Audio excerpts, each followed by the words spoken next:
You feel it in your knees the moment you rise from the chair. That little catch, that wobble before your body agrees to move. You have started planning your whole day around it. But it does not have to stay this way. 3 small things, done at home, with nothing you have to buy, can make your body feel years younger in a matter of weeks, not months, weeks. I know exactly how that sounds. I spent most of my life believing the opposite was true. I am going to hand you 3 methods, and the last one comes from a study buried since the early 2000s that almost nobody talks about. It works if you are 80, it works if you are broke, it needs no pills, no gadget, no gym. I remember sitting in a beige clinic waiting room back in the spring of 2009, staring at a poster telling me my numbers were bad, and feeling like my own body had turned into a bill I could never finish paying. I believed the men in the white coats knew something I could never know. I was wrong about that, and it took me years to understand why. So let me start with the first thing because it is the one that shocked me most. You can lower your own blood pressure without swallowing a single thing. Not with a machine, not with a prescription, with the air already going in and out of your lungs right now. Here is what I mean. Most of us breathe about 14 to 18 times every minute. Shallow. Up in the chest. Quick little sips of air. We have done it so long we think that is just how breathing works. But your body has a hidden gear, and almost no one told our generation it was there. When you slow your breathing down to about 6 breaths a minute, something measurable happens inside you. Your blood vessels relax, the nervous system that keeps you tense all day finally stands down, and your blood pressure drops. Not in your imagination, on the cuff. In real numbers, there is solid research behind this. A review published by the American Heart Association looked at slow, guided breathing and found that people who practiced it regularly saw meaningful drops in their systolic pressure, the top number, the one your doctor frowns at. Some studies showed drops of several points, the kind of change people take a daily tablet to chase. Now let me tell you exactly how to do it, because vague advice helps nobody. Sit down somewhere comfortable, feet flat on the floor, one hand on your belly. Breathe in slowly through your nose while you count to 4. Feel your belly push out into your hand, not your chest rising up. Then breathe out slowly through your mouth while you count to 6. Long and soft, like you are cooling a spoon of soup. In for 4, out for 6. That is 1 breath every 10 seconds. 6 breaths a minute. Do it for 5 minutes. That is all. 5 minutes, twice a day. Morning when you wake, evening before bed. You do not need an app. You do not need a device with a blinking light. You need a clock with a second hand and your own 2 lungs. The first time I tried this properly, I sat at my kitchen table with an old wind-up timer, feeling faintly ridiculous. 5 minutes felt like an hour. But by the end of that first week, I checked my pressure with the same cuff I already owned, and the top number had come down by 9 points. 9. I sat there and read it 3 times because I did not believe it. And here's the part that started to make me angry, though I did not let myself feel it yet. Nobody had ever taught me this. In all those years, in all those beige waiting rooms, not one person said, here is a free thing your body already does. Because there is a reason a free thing that works never gets mentioned, and we will get to who benefits from your silence. But not yet, because the breathing was only the first door. What I found behind the second one was bigger. Let me ask you something. When was the last time anyone measured how hard you could squeeze? Not your weight, not your cholesterol, not your blood sugar, how hard you can grip with your hand. It sounds like a strange thing to care about. I thought so too. But there is a mountain of research now saying your grip strength is one of the clearest windows into how long you will live and how well you will live it. And almost no one over 60 has ever been told this. Here is the study that stopped me cold. In 2015, a massive piece of research called the Prospective Urban-Rural Epidemiology Study, the PURE study, was published in a respected medical journal called The Lancet. They followed nearly 140,000 adults across 17 countries. Nearly 140,000 people. That is not a small experiment in a back room. That is one of the largest looks at human health ever done. And what did they find? That grip strength was a better predictor of death from heart trouble than the top blood pressure number itself. For every small drop in someone's grip, the risk of dying from any cause climbed. Their hands were telling the story years before anything else did. Think about that. The strength in your hands is quietly connected to the strength of your whole body, your muscles, your heart, your ability to stay upright and independent in your own home. Now, here is why this matters to you this week, not someday. Grip is one of the fastest things you can rebuild. Muscle in the hands and forearms responds quickly, even in your 70s and 80s. This is not wishful thinking. Studies on resistance training in older adults show real strength gains in as little as 6 to 8 weeks, and the hands come along for the ride. So here's what to do, and you already own everything you need. Take a hand towel, roll it up tight, like a little log. Grab it in one hand and squeeze as hard as you comfortably can. Hold that squeeze for 5 seconds, then let go. Do that 8 or 10 times with one hand, then switch to the other. That is one set. 2 sets a day. No towel handy? Squeeze a rolled up sock. Squeeze a tennis ball if you have one. Squeeze the arm of your chair while you watch television. The muscle does not know what you are holding. It only knows you are asking it to work. And here is a second thing that costs nothing. Start carrying your own groceries in from the car, 1 bag per hand, and hold them a few seconds longer than you need to before you set them down. That simple carry, done on purpose, is grip training the old farmers did every single day of their lives without ever calling it exercise. Because that is the thing I finally understood. Our grandparents were not doing workouts. They were living lives that kept their hands, their backs, and their balance strong right up to the end. And somewhere along the way, that daily strength got quietly taken out of our days and sold back to us in pieces. I want you to notice who profits when your body gets weaker, and you never learn why. Because now we are getting to it. Think about how it actually works. When your grip fades and your balance goes and your pressure climbs, you do not get told, here is a 5-minute habit that costs you nothing. You get sent down a hallway, to a specialist, to a pharmacy counter, to a monthly refill you will pay for the rest of your life, to a store shelf full of machines with straps and dials and glowing screens, every one of them promising to give back what your own body could rebuild for free. I am not saying every doctor is a villain. Most are good people drowning in 15-minute appointments. But the system around them, the one that turns your weakness into a recurring payment, has no reason on earth to teach you the free version first. A person who breathes their pressure down and squeezes their strength back is a person who stops buying, and an industry built on your dependence does not survive customers who get better on their own. That is the quiet truth I had to swallow at my own kitchen table. For decades, I was a paying customer of my own decline, and I never once questioned it, because questioning it never occurred to me. It was not supposed to, but once I saw it, I could not stop seeing it. And the third method is where it gets impossible to ignore. Let me tell you about the test that scared me straight. There is a simple movement test that researchers found predicts how long older adults live, and you can do it on your own living room floor in the next 10 minutes. It is called the sitting rising test. It came from a team of doctors in Brazil led by a physician named Claudio Gil Araújo. In 2012, they published their findings after studying more than 2,000 people between the ages of 51 and 80. Here is what they did. They asked each person to sit down on the floor and then stand back up using as little support as possible. No hands, no knees, no leaning on furniture if you could manage it. They scored it out of 10. You start with 10 points, and you lose a point every time you use a hand, a forearm, a knee, or the side of your leg to get down or back up. And what they discovered was staggering. The people who scored lowest, who needed the most help getting up off the floor, were far more likely to die in the years that followed than the people who could rise smoothly.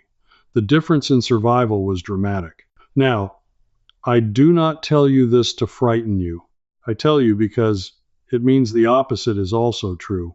The ability to get up off the floor is something you can train back. And when you train it back, you are not just passing a test. You are rebuilding the exact strength and balance that keeps you living in your own home instead of somewhere with your name on a wristband.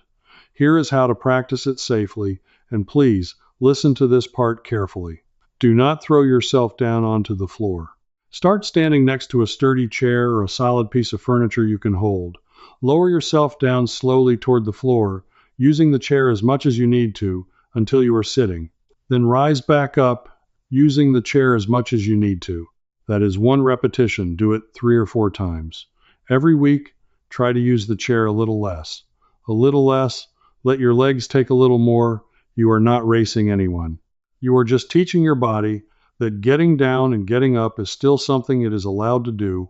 If this kind of buried practical knowledge is the sort of thing you want more of, I put together a collection of it in a series of short digital books called Start Simple, Deeper Habits, and The Senior System, each one written for people who are done waiting for a doctor's appointment to tell them what their own body can already do.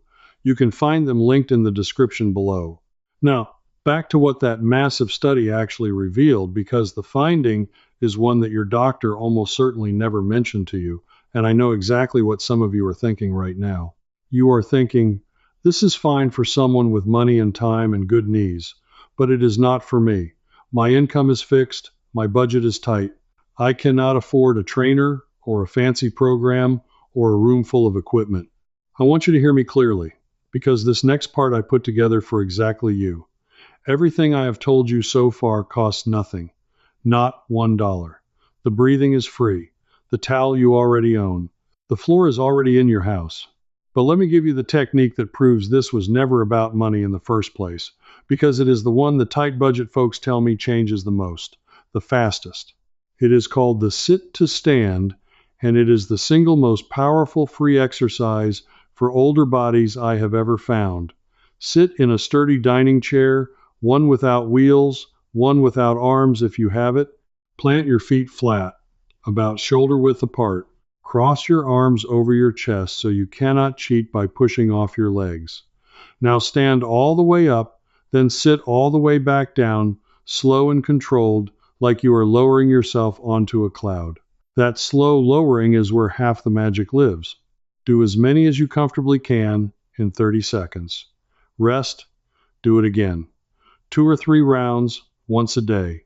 This one movement trains your thighs, your hips, your core, and your balance all at once.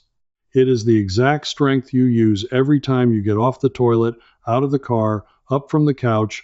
It is the strength that keeps you from falling, and a fall is the single event that ends more independent lives than almost anything else in our years. Researchers who study aging use a version of this called the 30-second chair stand test to measure how strong and stable an older person really is. And the beautiful part is that the test and the cure are the same movement. You measure yourself and you fix yourself in the very same motion. No membership, no monthly fee, no shame, just a kitchen chair you already sit in every day. I had a neighbor, a widow in her late 70s, living on a Social Security check that ran out before the month did, and she told me flat out she could not afford to get healthier. So I showed her the chair, just the chair. 3 months later, she carried her own laundry basket up the stairs for the first time in 2 years. She cried. I nearly did too. Because that is the lie we were sold, isn't it? That getting better is a luxury, that strength is something you purchase, that if you are not spending, you are not improving. And every method I have given you today quietly proves that lie wrong. But I promised you something at the very start. I promised you a finale, a method buried in research. The kind of thing that almost never makes it out of the journals and into your living room. And now that you have earned it, I am going to give it to you. Because this last one is the strangest, the most overlooked, and possibly the most powerful of them all. I want you to hum. I am serious. Stay with me, because this is not folklore. This is chemistry. Deep inside your nose and sinuses, your body produces a gas called nitric oxide. It sounds like something from a science class, and it is, but here is why it matters to you. Nitric oxide is one of your body's own tools for opening up your blood vessels. When it is released, your vessels relax and widen, blood flows more freely, and your pressure eases. Your body makes this medicine itself for free all day long. Now here is the buried part. Back in 2002, researchers at a world-famous institution in Sweden called the Karolinska Institute, the same body that helps award the Nobel Prize in Medicine, published a finding that stunned the small world of scientists who read it. They discovered that humming, simple humming, dramatically increased the amount of nitric oxide flushing out of the sinuses compared to quiet breathing. We are not talking about a tiny bump. The increase was many times over, 15-fold in their measurements. 15 times more of your body's own vessel-opening gas, released by nothing more than the sound your grandmother made while she cooked. Let that settle for a moment. A humming habit, something free, something you could do right now in your chair, floods your sinuses with the very chemical that pharmaceutical companies have spent fortunes trying to bottle. The gas that opens your blood vessels is the same gas that certain heart medications work to boost. And your nose makes it every time you hum a tune. So why on earth has no one told you? You already know the answer, because we said it earlier. There is no refill on a hum. There is no monthly charge for a song. You cannot patent your grandmother humming at the stove. Here is exactly how to use it, and it takes less time than boiling an egg. Sit up straight. Breathe in slowly through your nose. Then, as you breathe out through your nose, hum. Any low, steady note, the kind of you make when food tastes good. Feel it buzz in your nose and cheeks. That buzz is the vibration stirring everything up in there. Do that for about 5 breaths. Then breathe normally for a moment. Then repeat. A few rounds, once or twice a day. Pair it with your slow breathing from the very beginning of what I told you, and you have stacked 2 free methods that both push in the same direction, toward open vessels and calmer pressure and a body that feels lighter. When I first read that Karolinska paper, I sat back in my chair and I laughed out loud, but it was not a happy laugh. It was the laugh of a man who realized how long he had been kept in the dark. 20 years that finding sat there, plain as day, in the scientific record. 20 years while people my age paid and worried and felt their bodies slipping. Somebody knew, somebody preserved that knowledge in a journal on a shelf. And it just never made the trip from that shelf to your kitchen because there was no money in the trip. That is the whole game. Once you see it, the knowledge that keeps you independent tends to be free, and the knowledge that keeps you paying tends to be loud. The loud stuff gets the commercials and the bright packaging and the specialists down the hall. The free stuff, the breathing, the squeezing, the standing, the humming, gets buried under 100 years of being told your own body is a problem you have to hire someone to fix. But it was never true. Your lungs were always yours. Your hands were always yours. The floor was always there. The hum was always in your throat, waiting. Let me give you one more layer, because I want you to walk away with a plan and not just a feeling. Take these 4 things and spread them across your ordinary day, and none of it will cost you a cent or ask more than a few minutes. In the morning, when the coffee is brewing, do your 5 minutes of slow breathing, in for 4 and out for 6. While you wait for toast, squeeze your rolled towel, both hands. Sometime after lunch, do your chair stands, 2 or 3 rounds, slow on the way down. And in the evening, sitting in your favorite chair, do a few rounds of humming on the out-breath. That is your whole program. Morning breath, towel squeeze, chair stands, evening hum, 4 habits, $0. And every single one of them is backed by real research from real institutions, from the Lancet to the Karolinska Institute to a team of Brazilian doctors who dared to measure something as humble as getting up off the floor. You do not have to do all 4 the first day. Start with 1. Start with the breathing, because it is the easiest and you can do it in the next 5 minutes without getting out of your seat. Feel it work. Let that small win convince you the rest is possible. Then add the next. Stack them slowly, the way you would build anything meant to last. And when someone asks you where you learned all this, you tell them the truth. You tell them you found the stuff they buried. You tell them the methods were never lost, only hidden in plain sight, kept quiet because a stronger, calmer, more independent you is worth less to certain people than a weaker, worried paying you. I spent too many years as that paying customer, sitting in beige rooms, reading bad posters, believing my body was a bill. I am not that man anymore, And after today, you do not have to be that person either. Here is what I know about you, just from the fact that you stayed with me all the way to the end. You are not the kind of person who is content to be kept in the dark so somebody else can keep the lights on. You want to understand. You want to hold your own future in your own two hands, the same two hands you are about to start making stronger. That is who you are. So do the thing that person would do. Pick one method and start it today, before the feeling fades. And I have a real question for you, one I actually want you to answer. Of the four, the slow breathing, the towel squeeze, the chair stand, or the humming, which one surprised you the most? Which one are you going to try first? Tell me. Leave it in the comments right now, in a sentence or two, because I read them, and because the person scrolling past after you needs to see that someone their age decided to begin. Your comment might be the push that saves a stranger's independence. If any of this cracked something open for you, if you felt that quiet click of realizing you were never as helpless as you were led to believe, then come stand with the rest of us who are taking this knowledge back one buried study at a time. This is not about following a channel, it is about refusing to be an easy mark ever again. Because next time, I am going to show you the one thing that happens to your body in the first 15 minutes after you eat. The thing that quietly decides whether your blood sugar stays steady or spikes, and the free 90-second habit that our grandparents did without thinking that keeps it flat. There is a reason nobody sells you that one either. And once you see it, you will never look at the minutes after a meal the same way again. Your body was never the problem. The silence was. And the silence ends the moment you take your first slow breath. So, this video gave you the overview.